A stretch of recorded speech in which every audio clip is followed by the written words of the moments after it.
beautiful creatives out there. So today I'm jumping into the first piece that will be a set of 3. I've been asked to basically do this inspired by a son's military journey. So I hope that you guys enjoy the different techniques I will teach you in this. This piece in particular stands for the 10th Mountain Division patch in his military journey. So I'm showing you guys some different simple techniques. It's going to be a short video, and right now I'm just jumping into using the universal tip, and I'm going around the outline, basic outline of it. Set about a 6. I want to get a definite burn line around the outside edges without being too exceptionally dark, and you will see why once I get started here. So again, just kind of going around and outlining. Now I want to leave a little negative space. That will be my highlight around the 2 swords that are crossing here in the center. So the outside outline, like I said, I'm doing kind of definite. I'm making sure that I leave a little bit of negative space there if it helps, guys. This is my tip to you. If it helps, go through with a pencil. Of course, I sketched the whole thing out with a pencil onto this spoon, but go back through the spaces that you want to leave as your highlighted, non-burned areas, and just color them in with a pencil on, like, you know, kind of scribble in with a pencil. If that helps remind you when you're working not to color in those pieces. So now I'm going to jump into shading these swords themselves, and I'm laying the universal tip just kind of sideways, and I'm pulling towards the center. Now I have turned my machine down to about a 4.5 because I want this shading technique to be slightly lighter than the outside definite lines, and you'll see why once we get into the rest of this piece. But again, about a 4.5 on my machine, and I'm still using the universal tip. I'm laying it slightly sideways. I'm starting on that outside edged line that I've already burned, and I'm just dragging towards the center of the sword, and that creates just a really nice shaded effect with a highlight in the center. So as you can kind of see there, that's my universal tip, and as I go through the points of the sword, you know, I'm kind of pulling in the direction from working from the outside line, whatever direction that is, pulling towards the center.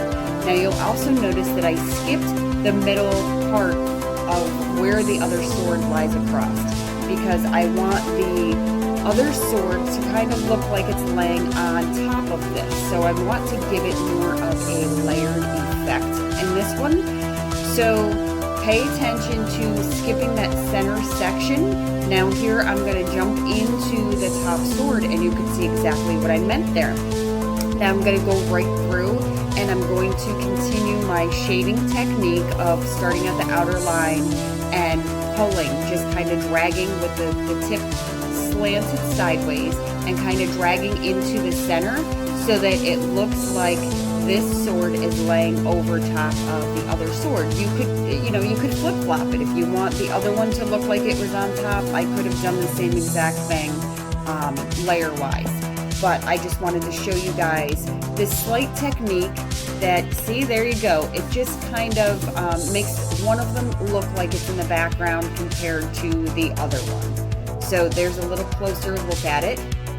Again, when I'm going down through the handles, I'm following the shape of where the outside line is, and I'm dragging in. So now I've cranked this machine right up to about a 7. You can see there, guys, and it's the universal tip still. That's the solid tip that I use for this entire piece right here. Now cranked up to a 7, obviously you can see I'm getting a little smoke here because I'm burning much hotter.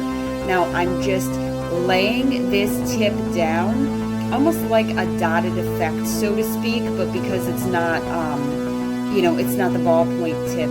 The top's got a little bit flatter space. It gives me that polka dot in a bigger space. So I'm just kind of going across that to add some nice dark burn detail. Again, set at a 7. And you can see me moving here. I move my hand fairly quickly. It's set pretty hot. If there's parts of the wood that does not burn as fast, you can hold it there a little bit longer to get that definite burn. But I'm moving my hand pretty fast. I have the heat set up pretty high. I don't want to indent the wood too much, so to speak, but I want to add, I want to give it that textured effect. And by doing this, I'm giving it a textured effect while making it pretty, you know, a pretty dark burn. Now I go through those center pieces. I'm going back around through the outside pieces as well, creating the same exact technique of almost like that dotted effect where I can get a nice dark burn.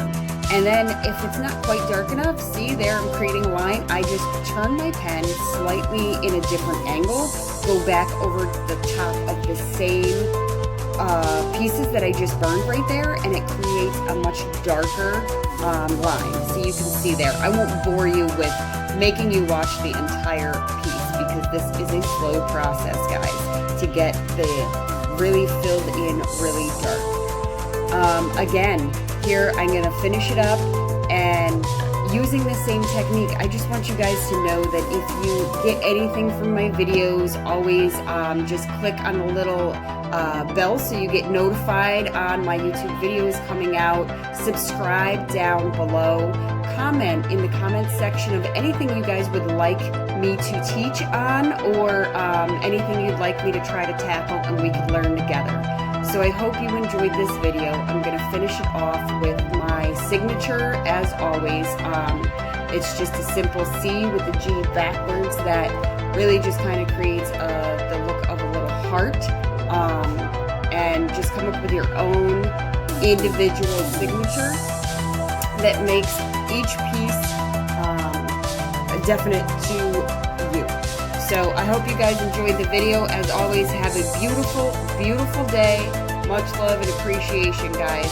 And stay tuned for the next 2 videos that will come out in the